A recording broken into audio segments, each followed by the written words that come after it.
4-on-4. McDavid to Ekholm. He centers, tipped home by Draisaitl. On the ice, they were perfect. Dynamic duos, unstoppable pairs. A combination of talent so lethal it could carry a team to the brink of a championship. But in the locker room, they were enemies. These are the stories of teammates who dominated together while secretly hating each other's guts. This is the greatest NHL duos who hated each other. In 2017, the Ottawa Senators were the NHL's ultimate underdog story. Led by their superstar captain Erik Karlsson, the team was just one goal away from making the Stanley Cup final. On the surface, they were a united team, a band of brothers. At the heart of their offense were two key players, Karlsson, the generational defenseman, and Mike Hoffman, a reliable scoring forward. They were a formidable pair on the power play. Behind the scenes, a situation was unfolding that was so toxic, so deeply personal, it would tear the team apart. The drama didn't involve the players directly, but their partners, and it crossed the line from the hockey rivalry into real-world harassment. In May 2018, the story exploded. Karlsson's wife, Melinda, filed an application for an order of protection against Hoffman's longtime fiancée, Monica Carrick. The court documents contained shocking allegations. Melinda claimed that Carrick had waged a months-long campaign of targeted cyberbullying against her, allegedly creating fake online accounts to post vile and hateful comments. The statements wished that Melinda were dead, and that someone should take out Eric's legs to end his career.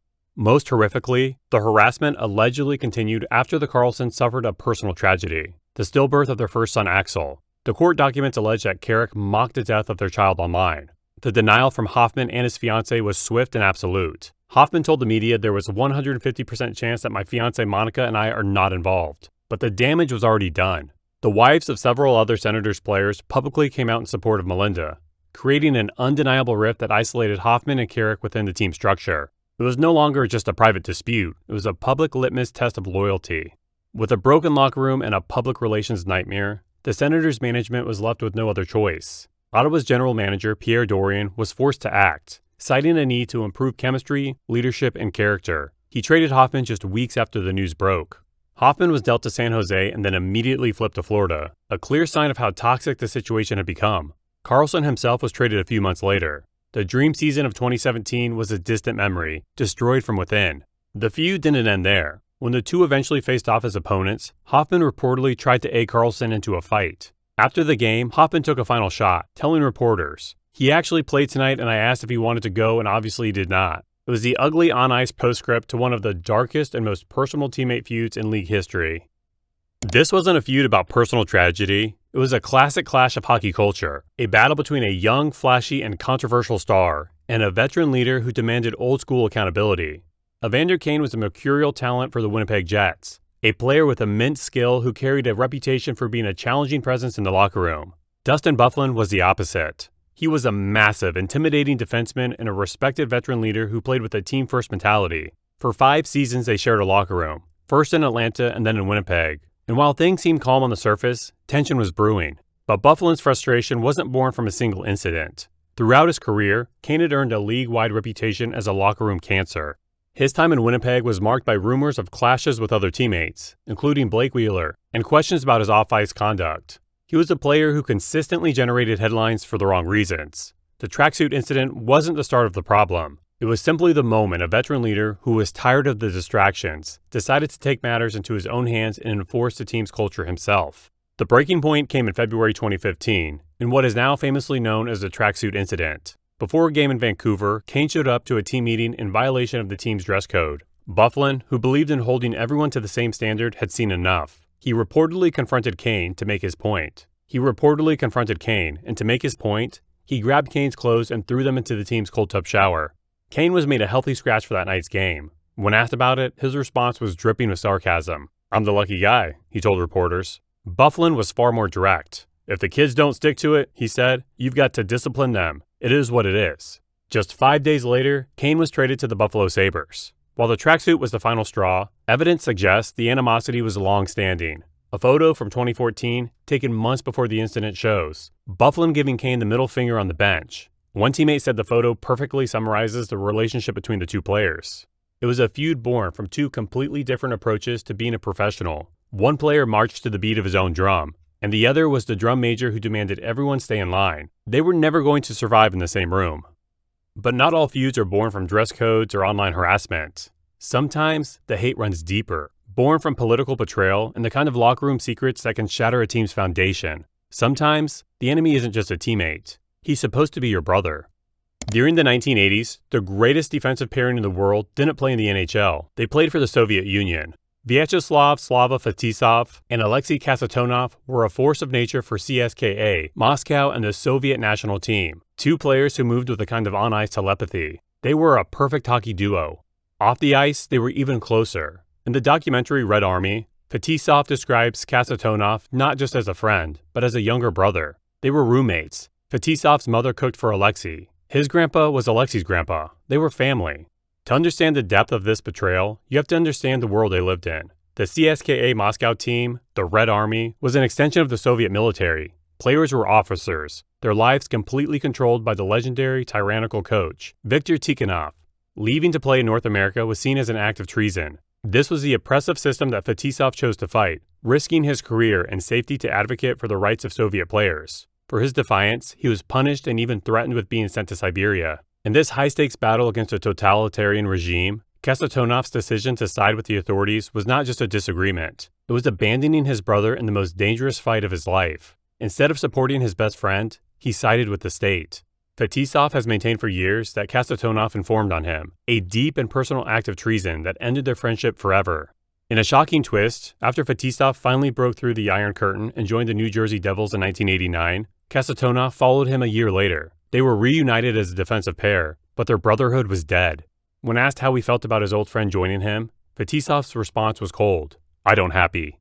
Teammates like Brendan Shanahan confirmed that the two refused to speak to one another, even avoiding taking the same taxi. Yet, their on-ice chemistry remained. Their performance was so seamless that announcer Gary Thorne famously said during a broadcast, "They don't talk, but they sure as heck play well together." Their silent standoff remains one of the most compelling feuds in hockey history, a story of brotherhood destroyed by the politics of an era. Some locker room conflicts are about ice time or leadership, and some are about the oldest story in the book. This dispute, set in the pressure cooker of the late 1980s Toronto, was a locker room disaster involving two of the Maple Leafs' biggest stars. Gary Leeman was a speedy forward coming off a massive 50-goal season for the Leafs. Al Leifredi was the team's best defenseman, a true physical specimen known for having one of the hardest slap shots in hockey history. They were key pieces of the Toronto core. And then the rumor started.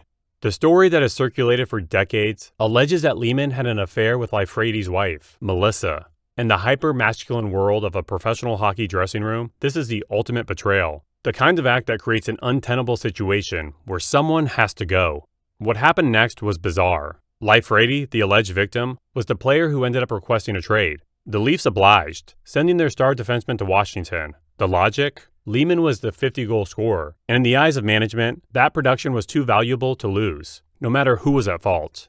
But the story doesn't end there. Another persistent rumor alleges that Leifredi got his revenge. One version of the story claims that Leifredi's close friend, team enforcer John Kordic, was enlisted to physically confront Leeman. Some say Kordic sucker punched Leeman, which could explain why he missed games that season. Others say Kordic beat Leeman half to death. While unproven, the fact that Kordic himself was traded away shortly after lends some credibility to the idea that he was involved in settling the score.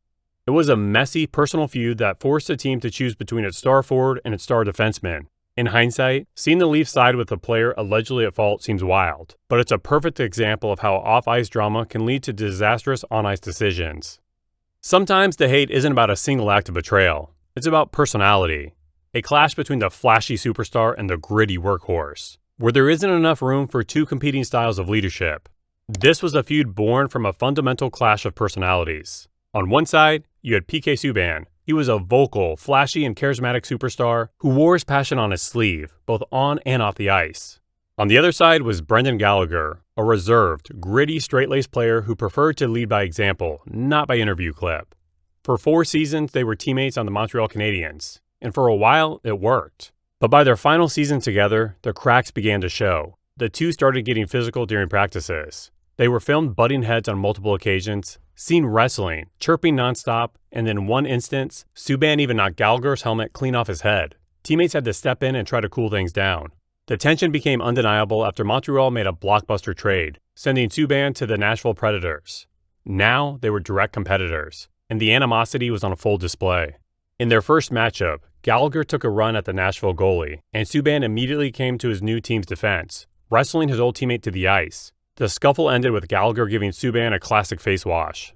The real battle, however, was fought in the media. After the game, Subban told reporters he chirped Gallagher by calling him short, and that he deliberately looked over his head when talking to him, knowing it would bother him. I called him short. He didn't like that too much. When I was talking to him, I was just kind of looking over his head. I don't think he liked that too much.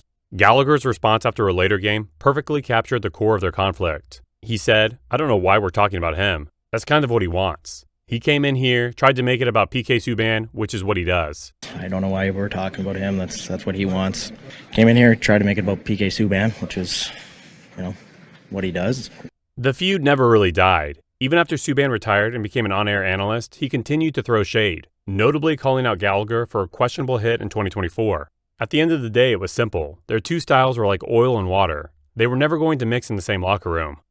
This was a different kind of locker room battle. It wasn't about flash versus grit. It was about status. A power struggle between a young, talented up-and-comer and the team's universally beloved captain. For the Montreal Canadiens, Saku Koivu was more than just a player. He was a franchise cornerstone, a respected leader, and an inspiration who had famously returned to the team after battling cancer. He was, by all accounts, the undisputed heart and soul of the Habs. He was the team's #1 center. Entering the 2003-2004 season, the Canadiens had a promising young center named Mike Ribeiro.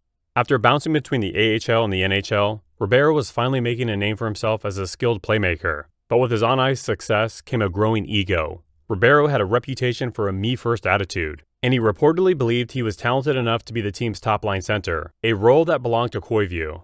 The simmering tension finally boiled over during a morning skate in February 2004. The two centers dropped the gloves and fought each other right on the practice ice. Ribeiro tried to downplay it to the media, claiming it was just teammates pushing each other to be better. But the damage was done. The fight reportedly created a massive divide in the locker room, with players beginning to form sides, causing a huge distraction for the team. Ribeiro was eventually traded to the Dallas Stars in 2006, but he still seemed to hold a grudge. Years later, he would question Koivu's leadership in interviews, stating that he never felt welcomed by the team and that he believed the captain never respected him. Koivu, for his part, has largely remained silent on the spat, retiring as one of the most beloved players in Canadiens history.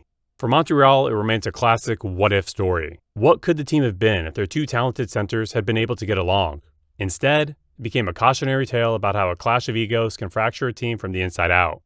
But sometimes the hate isn't a loud explosion. It's a quiet, slow burn. A clash of on-ice styles that can poison a locker room without a single punch being thrown. And sometimes the feud starts long before the players even make it to the NHL. Welcome to one of the most modern and nuanced feuds in the league. There were no practice fights or public accusations. There was just a quiet, undeniable tension between two offensive superstars of the Vancouver Canucks, a team that has been a mess for some time now. JT Miller is the team's intense, vocal, and often abrasive leader who wears his heart on his sleeve. Elias Pettersson is the opposite, a cool, quiet, and introspective superstar who prefers to let his play do the talking.